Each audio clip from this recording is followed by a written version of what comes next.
What's up, my guys, and welcome back to this god-awful show. I'm your host, Cody, and I ain't shitting you. This show right here is about as worse as says gum on a boot heel. I tell you what, they weren't lying when they told me growing up, oh, Cody, his cornbread, it ain't done all the way in the middle. But hey, something cool did just happen, man. Top Dollar actually just tweeted me once again on Twitter.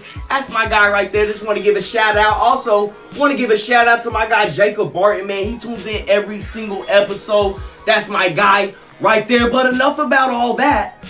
Let's talk some damn wrestling. Now, what we do here on the show, the Wrestling Report Card, is I take a wrestling show. I break down every match. I give them each a letter grade, and at the end, oh, I tally this son bitches up to give that show its own report card. And tonight, we're going to take the August 14th edition of Monday Night Raw.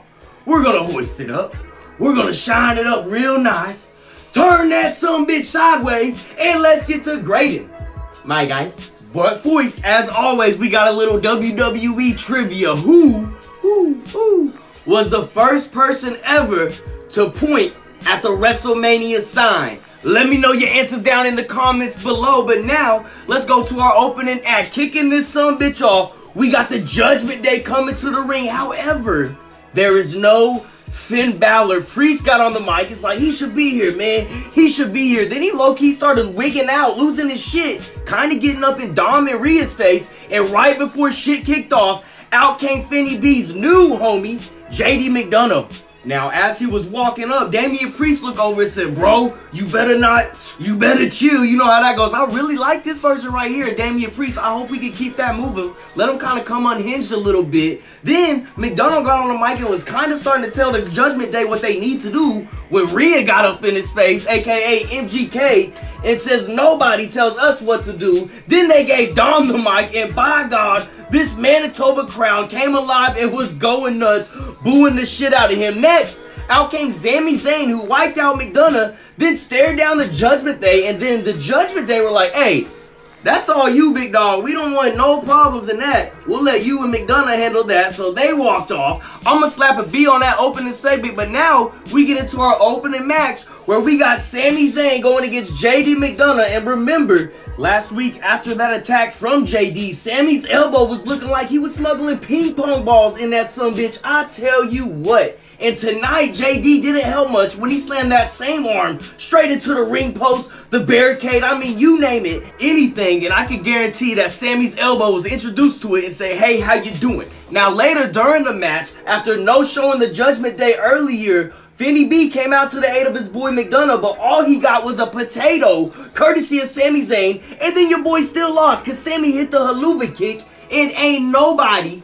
kicking out of that, my guy. I tell you what, that was a good match, and I feel like this JD McDonough really got a good future moving forward. I'm going to slap a B+ on that sumbitch, but we got to keep it moving because up next, the near record-breaking Intercontinental Champion Gunther came down, and he just started insulting these fine folks of Winnipeg, Manitoba, Canada, before moving his attention to my fucking guy and the new #1 contender for that title, Chad Gable. Now, Gunther was still running his mouth when Gable came out with literally the biggest shoosh in the history of shooshdom. I tell you what, thank you. Gable hit Gunther with his best promo to date. Then Ludwig Kaiser followed that up with some creep shit to Maxine. And I tell you what, she ended up slapping the piss out that boy. That was a good segment right there. I'm going to slap a B on that sumbitch. And then that goes straight into our next match where you got Chad Gable taking on Big Baldy Giovanni Vici. At one point in this match, old Baldy hit Gable with a chop over in the corner that sent my guy all the way back to American Alpha. I ain't shitting you. Yeah, Gable's gonna wake up with that Kofi Kingston chest tomorrow after that one, but somehow Gable was still able to connect on the Chaos Theory, and ain't nobody kicking out of that, my guy. Again, solid match. I'ma slap a B on that sumbitch. Then afterwards, Gunther got back up on the announce table, guess that's his thing now, and then said, that's not how we ending this tonight. Otis, I want a piece of that ass. Okay, maybe he didn't say that, but it was something similar. And then Gunther was out there just wearing Otis's ass out. And all I'm going to say is when people say the phrase sympathetic babyface, I mean, who's better than Otis? My guy finally started getting a little momentum. And these two big sumbitches were out there just slapping meat when boom, Otis hit the champ with the fall away slam. However, when he went for the caterpillar, Gunther said, I took that personal.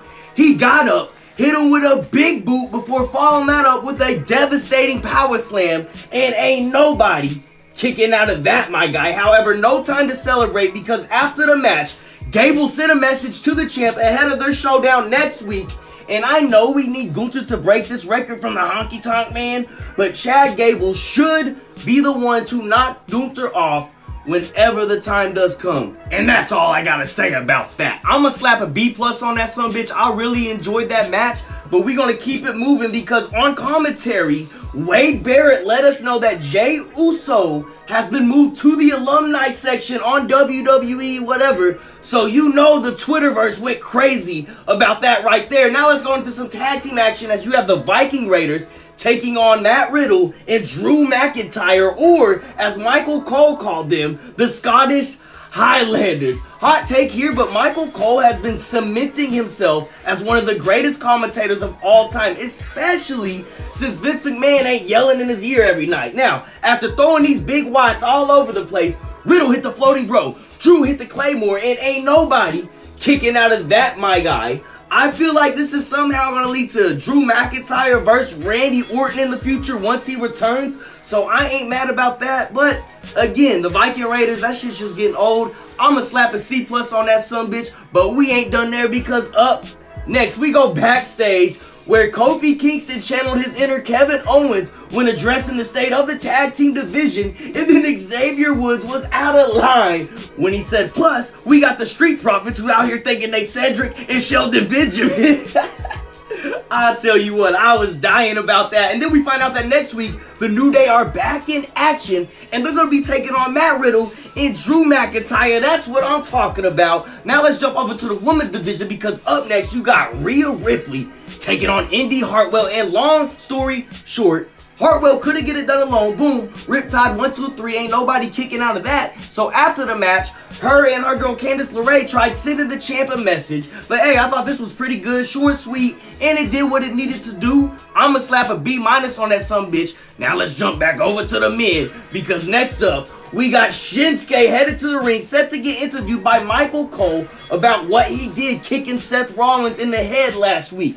He was given a promo in, I believe, Japanese, and I gotta say, I thought this was dope as hell. Shinsuke came off as a super heel right here, and I didn't even know a word he said, but I was like, damn, bro, chill. However, after Shin did let us know that he wants the world title, out came the champ, the man he kicked in the head just 1 week ago, Seth Rollins, who, for some reason, decided to come out wearing a giant white tablecloth, but hey, I'm not judging my guy anyway. Seth said, look, Shin, if you wanted to crack at my title, all you had to do was ask. And I'm not concerned about why you did it. All I'm concerned about is getting my revenge. So it looks like to get what I want, I'm going to have to give you what you want.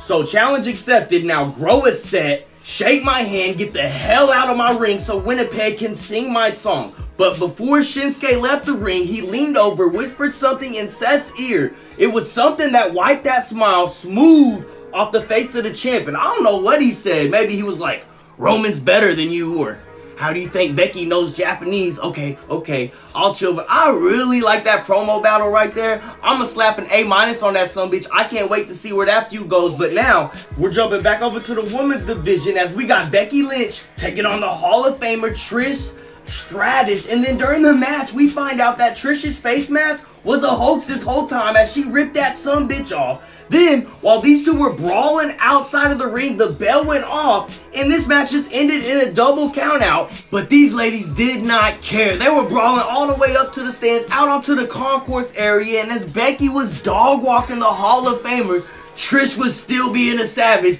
because she ran and jumped behind the merchandise counter and then came up holding the Seth Rollins shirt. I tell you what. But it does look like this isn't over because now we're going to have another match, this time a cage match between Becky Lynch and Trish Stratus. Hopefully we do something to spice this up because this has gone on a while. I like the Seth Rollins angle. Let's do that. I'm going to slap a B- on that sumbitch, but that's enough for the talk because it's time for the main event.